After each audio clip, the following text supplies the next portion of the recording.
Student, in this we will came to know about heating effect of current. Okay, when electric current pass through the conductor, heat is produced.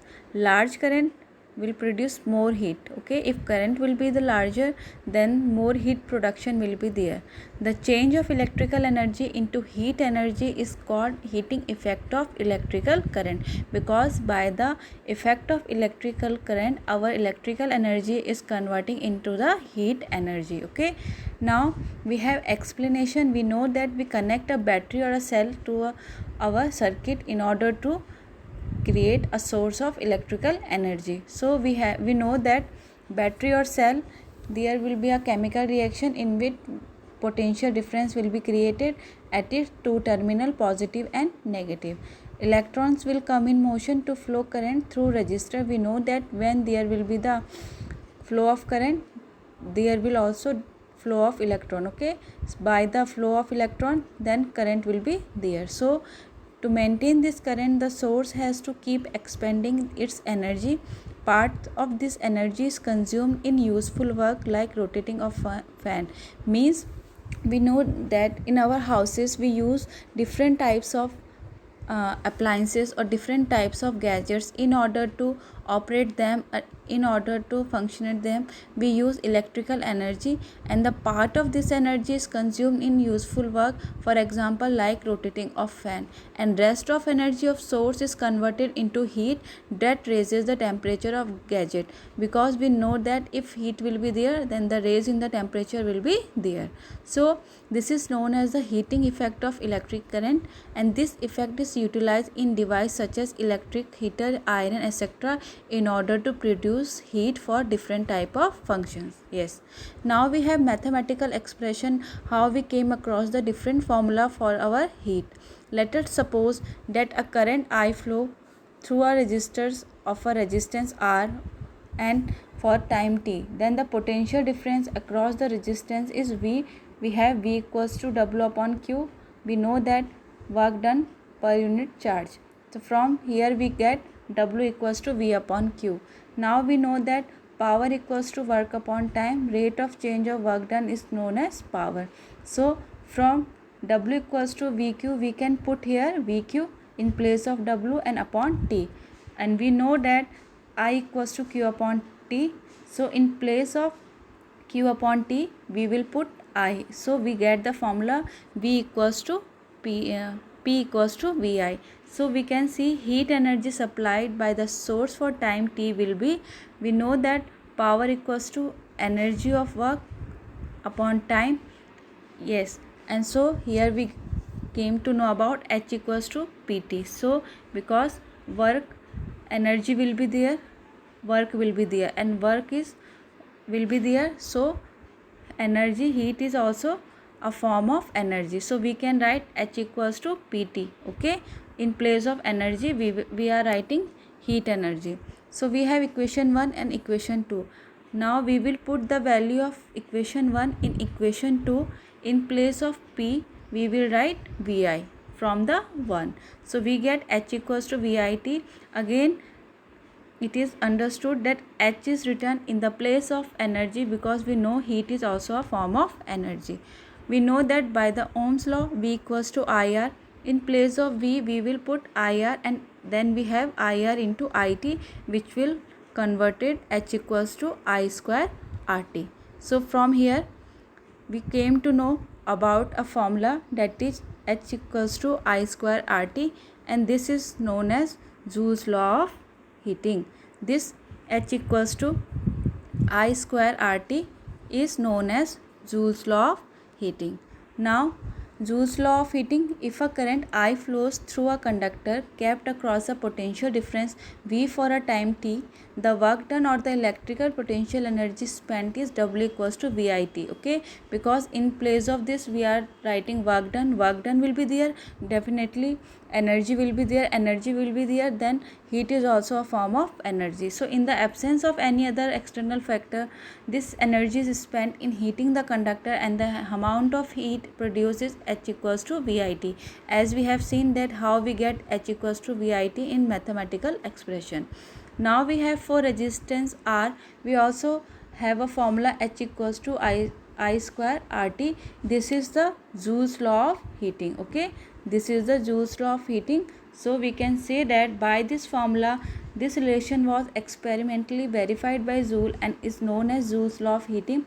It states that the heat developed in an electrical circuit due to the flow of current varies directly with the square of current, okay, with the resistance and with the time t. So we can see that how heat is directly related to each other. It means it show that if the current will be the higher, then the more heat production will be there. If the resistance will be higher, then the more heat production will be there, and time also varies here.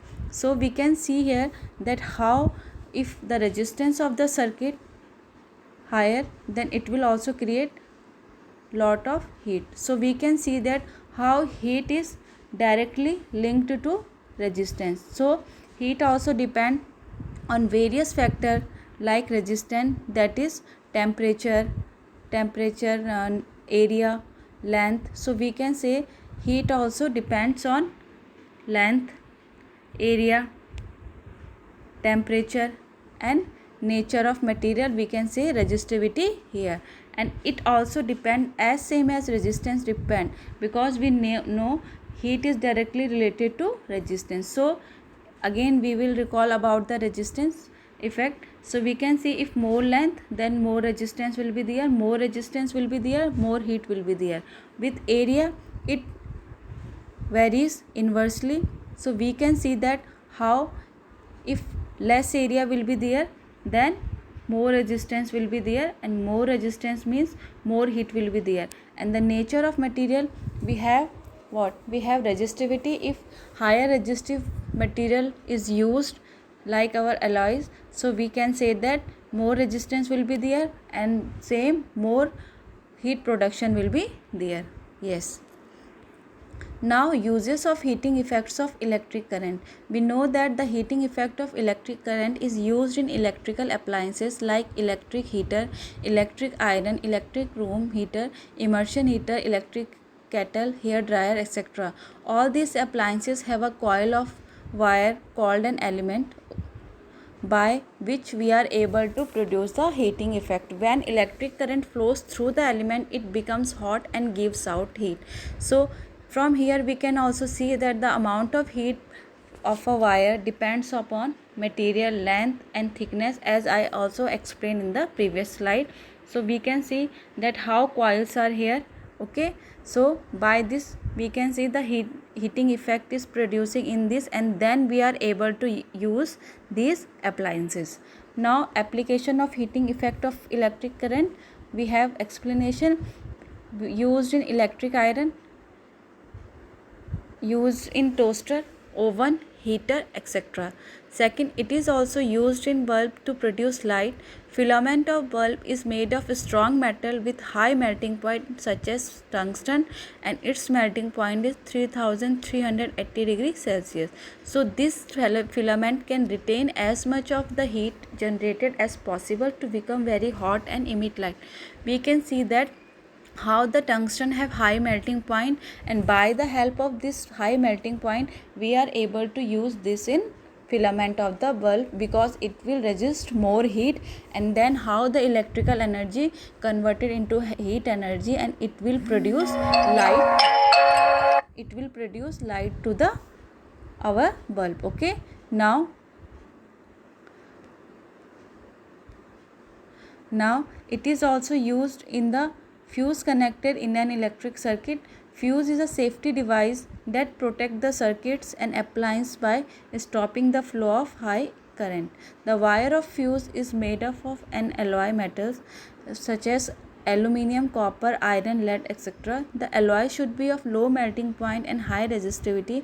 Fuse is always connected in series circuit. When large current flows through the circuit, the temperature of fuse wire will increase. This melts the fuse wire and breaks the circuit. Okay, in this we will how we are using fuse, okay, in as a safety devices, because it will protect the circuit and appliances by stopping the flow of high current. Because we know that when there will be fluctuation in the voltage. Sometimes the high voltage will be there, then the higher current will flow, and the current will be yes, because we have different type of appliances in our home which have different certain amount of current, only that much of current they can resist. So we can say that in order to protect these appliances we are using fuse in our homes, but nowadays we are using MCB, okay, miniature circuit break. So we can see that, but fuse is also used. So we can see that how fuse help us to prevent the flow of higher current, because the alloy should be of low melting point and high resistivity. Fuse is always connected in series. If when large current flows through the circuit, then the required amount of the current, in that place the temperature of fuse wire will increase, and this melt the fuse wire and breaks the circuit. Fuses used for domestic purposes are rated as 1 ampere, 2 ampere, 3 ampere, 5 ampere, 10 ampere, etc. for various operation depending upon the power of appliances using in our homes. Now we can see that how a bulb is there, okay. In this we have tungsten. Tungsten have higher melting point, okay, so that's why they are resisting in that much of the heat production. We can see when electricity passes through filament, it becomes hot and starts to glow. Due to high melting point, it does not melt. Absence of oxygen keeps it catching fire, because we know that a glass is there, so that's why it is protected. Outer oxygen will not able to react with this one, okay. And in this glass we have inert gases. Inert gases are those whose octet are complete and who are stable and they do not react easily, okay, such as argon and nitrogen we are using in this. So we can see that how there is the production of heat, in which electrical energy converting into heat energy, and then the light production will be there by the bulb, okay. Now we have electrical fuses. Fuses are connected in series, as we already discussed, in order to protect the device from the heat developed by the passage of excessive current. It is a short length of a wire made of a low melting point material. It melts and breaks the circuit if the current exceeds a certain value. It means, again we know that if the required amount of current, okay, if the required amount of current will be 10 ampere suppose, and there is the flow of current of 13 ampere, 12 ampere, it means there is the more current than the required amount. In that case the fuse will be melt down, the wires of the fuse will be the melt down, okay, and then there will be the breakage in the circuit, and it will keeps our appliances safe, okay. Lead and copper wire melts and burn out when the current increases above 5 ampere and 35 ampere respectively. It is for the lead and copper wire used in the fuses. So we can see that how the current will increases in case of lead above 5 ampere, then it will melt and it will break the circuit. And for the copper wire, if the current more than 35 ampere will be flow, then the copper wire used in the fuse will also melt and break down the circuit. You can see that how electric fuse is attached, okay, to our circuit. If there will be the higher flow of the current, then there will be the breakage of these wires, and it will definitely break the circuit. Now we have electric power. Electric power is the rate at which electric current is used. We can say power equals to work done upon time, okay, and where we know that W equals to I square RT by the Joule's law of heating, and by the heating effect of current we also came across these formulas. So we can see that power equals to, if we write down work done equals to I square RT in this, so we will have I square RT upon T equals to I square R, okay. It will I square R, we can say, yes, or V power equals to VI, because we know that in place of 1 IR we can write what, V equals to IR. So 1 I or R will make what, will make the V, and then we have VI. So SI unit of power is what? That is W. Okay, an object has 1 watt of power when 1 ampere of current flows across a conductor with a potential difference of 1 volt. Okay, 1 watt power will be there when 1 ampere of current will flows across a conductor having potential difference of 1 volt. Now relationship between power and energy. Power is the rate at which electrical energy is transmitted. Power is energy per unit time, as we already have seen. Power equals to work upon time. Okay, and work, energy will be there, work will be there. So in place of work we can write energy. So from here we come to know that energy equals to P into T. Okay, that is our relation of electrical energy and power. Again we can see that how P equals to W upon T is there. Okay, or we can write H also, E also, energy. Okay, whether it will be heat energy, electrical energy. So we will have relation P into T equals to H, or E can be written. Okay, yes. Now we have the relation between the power and energy, that is power equals to work done upon time, and if power and time will be together, then we have a relation energy equals to power into time. Now kilowatt hour. Okay, watt is the smaller unit. In our commercial uses we use the larger unit, so electrical company uses a larger unit in order to calculate the consumption of a power. Okay, so we have unit kilowatt hour. So electrical, yes, from here we can see that power unit is watt. Okay, unit of power is watt. Yes, unit of power is watt, and this is energy, and this is time. Okay, so we can see that how the unit will be there. Time we can write in seconds. So from here energy equals to watt into second. Okay, watt into second. But from here it is so small unit, but in commercial in commercial uses we have to use the larger amount of units. So in place of watt second we used kilowatt hour, and we can see that how there is a relationship between these units. So the electrical company uses a larger unit, the kilowatt hour. Okay, 1 kilowatt hour equals to, we know that in 1 kilowatt we have 1000 watt, and in 1 hour we have 3600 seconds. So we have 3.6 into 10 की power 6 joule. Okay, this is the relation between 1 kilowatt hour, that is 3.6 into 10 की power 6 joule. Okay, this is the relation between the 1 kilowatt and joule. So when there will be the question